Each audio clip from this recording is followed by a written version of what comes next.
Have you ever found yourself pondering the concept of ridge regularization in machine learning? Maybe you've heard the term thrown around in data science circles, or perhaps you've come across it in your research and wondered how it fits into the grand scheme of machine learning. Well, today we delve into the world of ridge regularization, breaking down its components, how it works, and its significance in the field of machine learning.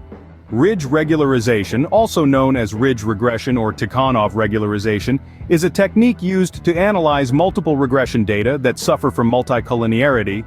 This term might sound like a mouthful, but stick around, it will all make sense soon. Multicollinearity occurs when two or more predictor variables in a multiple regression model are highly correlated. This situation poses a problem because it can distort the prediction of the model and make it difficult to assess the effect of individual predictors. That's where ridge regularization comes into play. This technique adds a degree of bias to the regression estimates, which can lead to more reliable and interpretable results. It does this by introducing a small amount of bias into the regression estimate, which can lead to substantial reductions in the variance, resulting in more robust estimates. In ridge regularization, a penalty equivalent to square of the magnitude of the coefficients is added to the loss function. This penalty term, also known as the L2 norm, encourages the model to keep the weights as small as possible, which in turn simplifies the model and makes it less likely to overfit the data.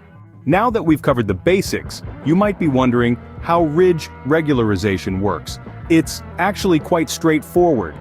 In the context of machine learning, ridge regularization is used to prevent overfitting.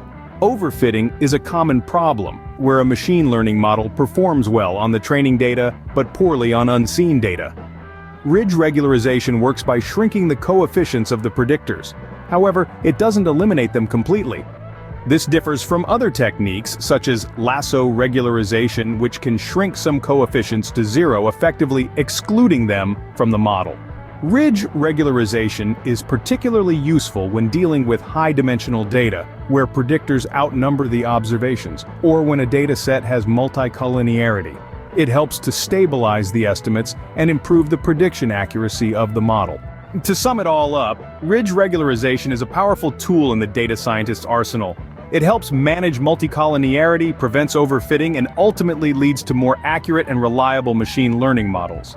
By adding a degree of bias, it reduces the variance and provides more robust estimates. Remember, ridge regularization doesn't eliminate coefficients completely, instead it shrinks them, making it a great choice when dealing with high-dimensional data. It's a fascinating concept and one that truly showcases the clever techniques data scientists employ to improve their models. So the next time you hear the term ridge regularization, you'll know exactly what it means, how it works, and why it's such a significant part of machine learning.